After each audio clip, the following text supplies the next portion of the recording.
For all things health and fitness, this is the Army Gymnastics Podcast. The Army Gymnastics Podcast. Discover a fitter, healthier you at armygymnastics.com.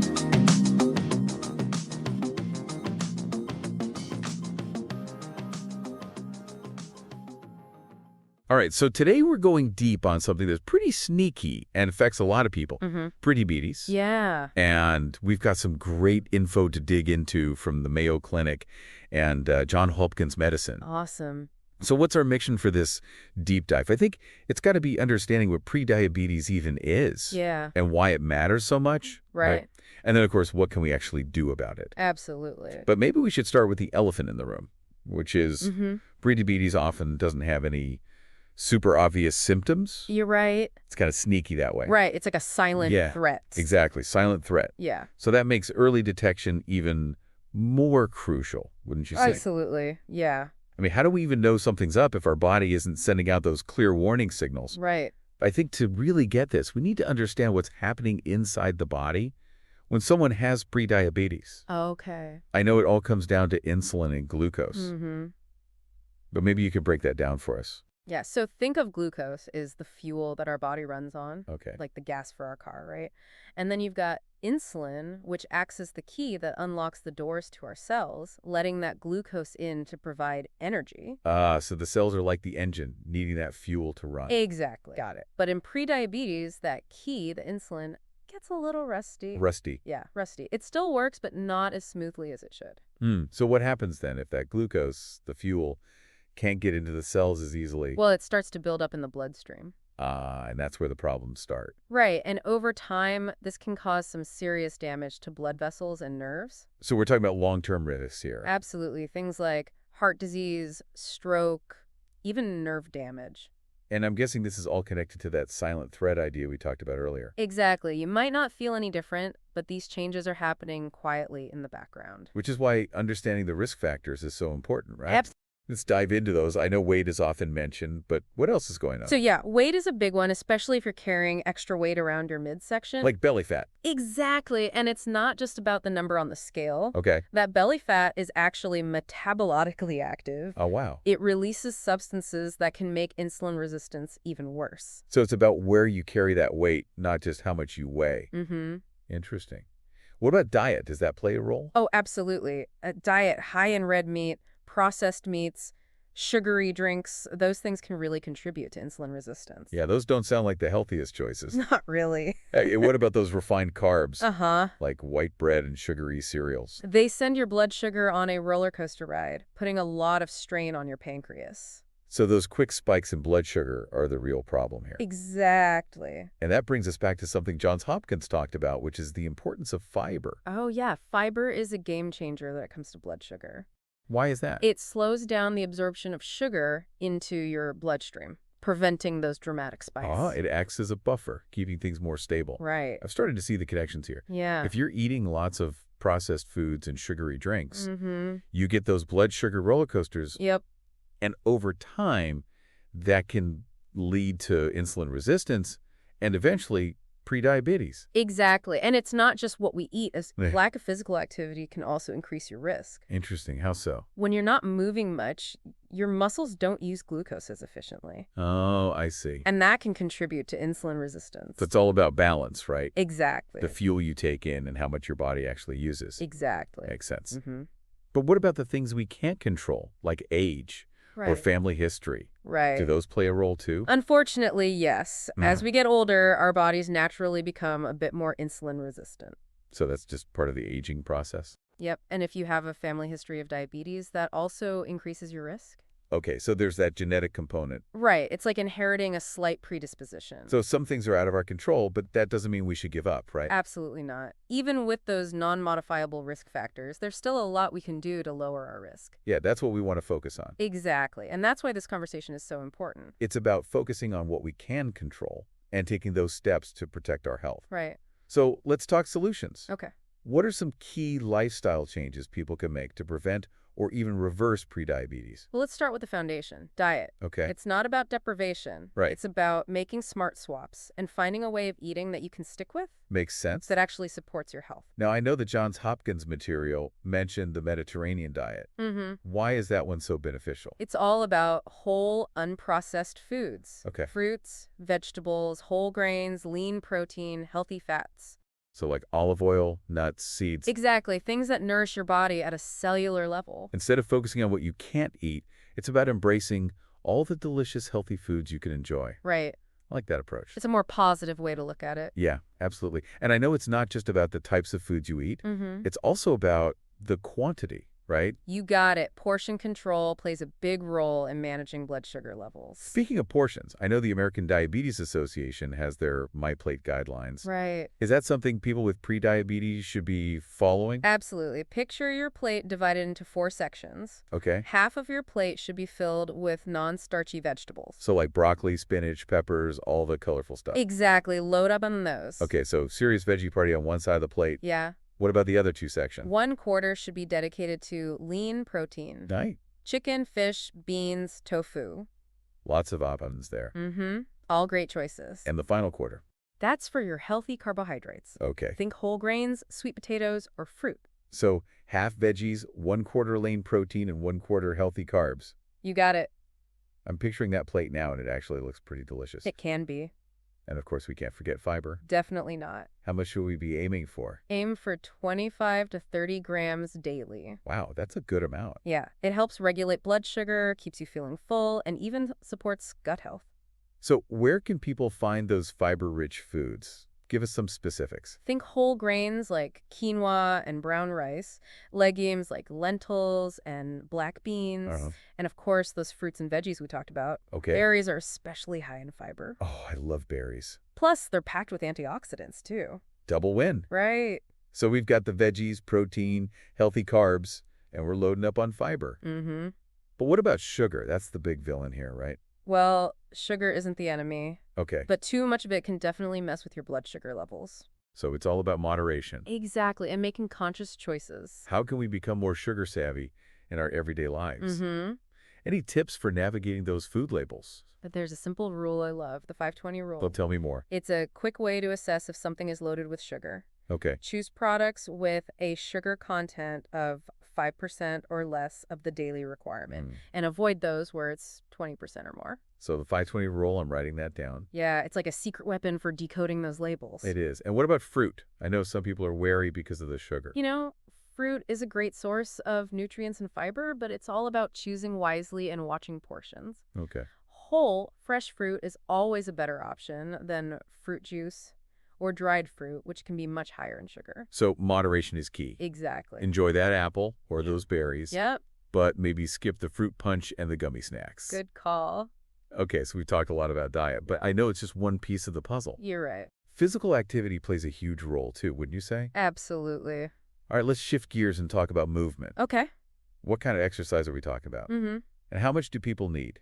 The general recommendation is at least 150 minutes of moderate intensity exercise per week. 150 minutes a week? Yeah.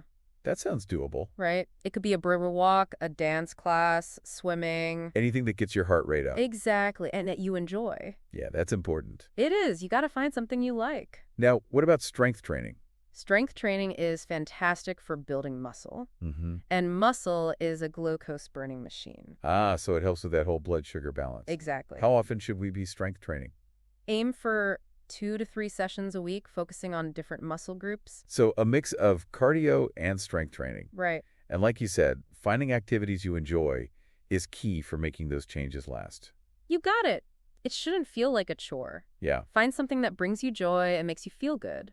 that's the secret sauce. It is. All that. It's about finding the fun in fitness. You know, even if those 150 minutes seem like a lot, Yeah, it's important to remember that any movement is better than none. right. Even small bursts throughout the day can really add up. Like taking the stairs instead of the elevators. Exactly. Or parking farther away from the store. Uh-huh. Those little things make a difference. They do. Yeah, it's about incorporating movement into your daily routine. Okay, and what about that 10,000 steps a day thing? Oh, yeah.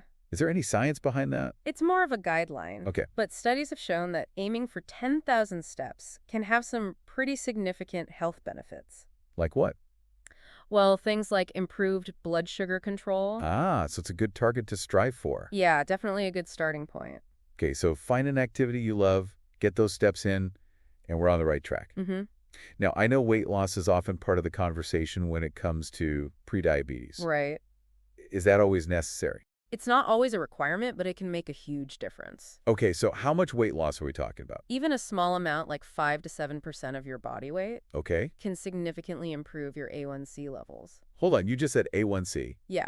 What is that? So A1C is a blood test Okay. that measures your average blood sugar levels over the past 2 to 3 months. So it gives you a bigger picture. Exactly. It shows how well your body's managing glucose. Okay, and why is that important for someone with prediabetes? Well, maintaining a healthy A1C level can help prevent or delay the progression to type 2 diabetes. So it's like a report card for your blood sugar. Yeah, I like that analogy. Okay, and what's considered a healthy A1C level? Ideally, you want to aim for below 5.7%. Below 5.7%. If it's between 5.7 and 6.4, that's prediabetes. Got it. And 6.5 or higher is typically a diagnosis of type 2 diabetes. So A1C is a key number to keep in mind. It is. And if it's not where it should be, those lifestyle changes we talked about can help.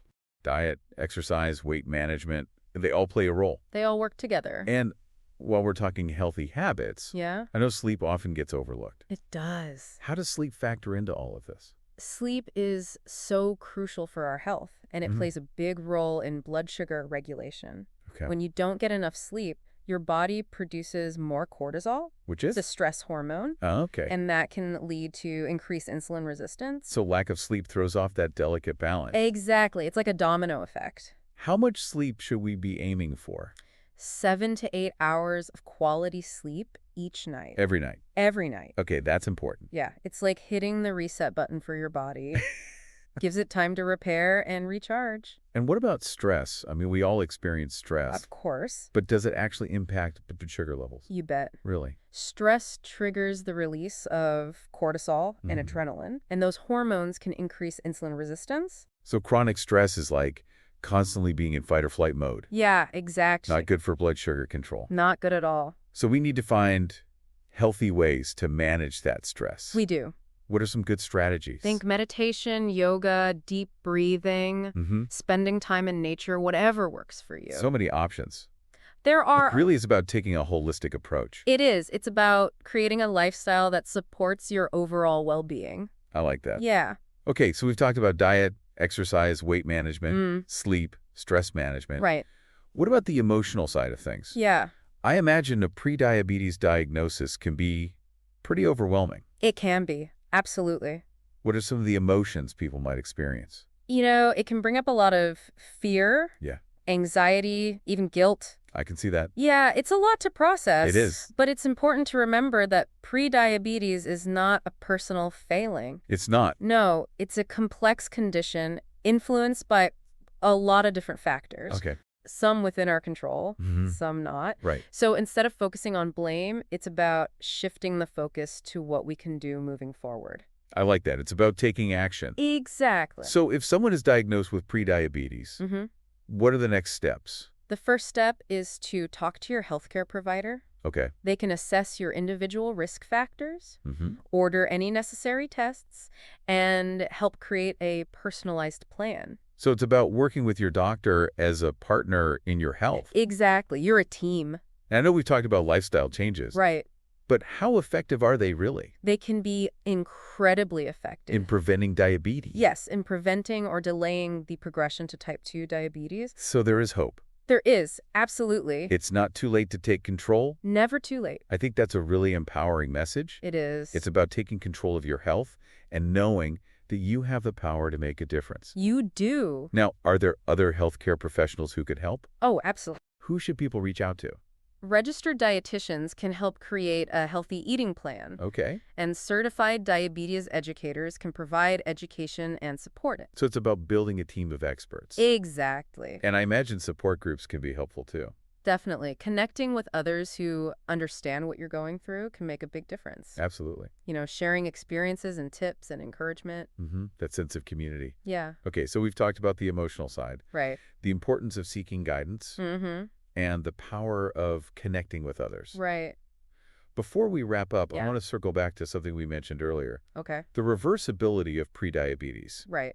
Is it really possible to turn things around? It is. Prediabetes is not a one-way street to type 2 diabetes. So, with the right interventions, Yes. you can reverse the It process. can bring your blood sugar back to a healthy range. That's amazing. It is. So there's hope. Lots of hope. It's not too late to take control. Nope. Now, you mentioned research earlier. Yes. What does the research say about the effectiveness of lifestyle changes? So the research is very clear. Okay. Lifestyle changes like losing weight, increasing activity, and healthy eating, they can significantly reduce the risk of developing type 2 diabetes. That's good to know. Yeah, and even small changes can make a big difference. Can you give us an example? Sure. So the Diabetes Prevention Program, it's a landmark study, and they found that participants who lost just 5 to 7% of their body weight Okay. and exercise for at least 150 minutes a week reduced their risk of developing type 2 diabetes by 58%.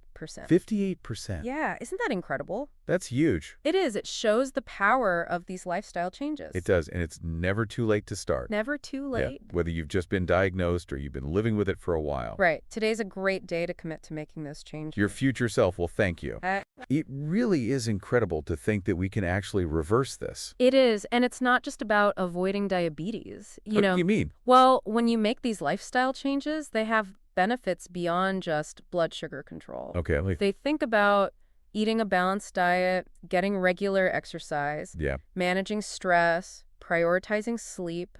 You're not just lowering your risk of diabetes, you're improving your overall health. I see. It's like a win-win. It is. You're boosting your energy levels, strengthening your immune system, Wow. improving your mood, even sharpening your cognitive function. It's like investing in a healthier, happier future. Exactly. And it's never too late to start making these changes. I love that. It's not about dwelling on the past. It's about taking action today. Right. Focus on what you can do now Exactly. to create a better tomorrow. Now, you mentioned starting with small changes. Yeah. Like the one we challenged our listeners to make this week. Absolutely. Remember, it doesn't have to be a huge overhaul all at once. Right. Maybe you swap sugary drinks for water, add more veggies to your plate, or take a 15-minute walk after dinner. It's about building those healthy habits. Right, one step at a time. And over time, they become second nature. Exactly, becomes your new normal. And remember, you don't have to go through this alone. Of course not. There's a whole community out there ready to support you. Like healthcare professionals. Yeah,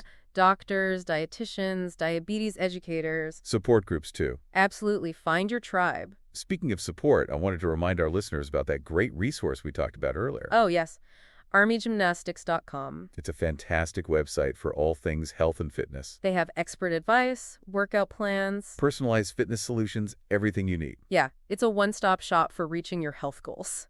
So as we wrap up this deep dive into prediabetes, I want to leave our listeners with a sense of empowerment Absolutely. and a call to action. It's time to take charge of your health. You have the power to rewrite your health story. Start today Make those changes. and watch the positive results unfold. I love that. It's been a pleasure diving deep into prediabetes with you today. Likewise. We hope this information helps you take control and create a brighter future. Thank you for listening to The Deep Dive. See you next time for another fascinating exploration of health and wellness. Until then, stay healthy. Thanks for listening. For all things health and fitness, subscribe to our newsletter today. Find out more at armygymnastics.com.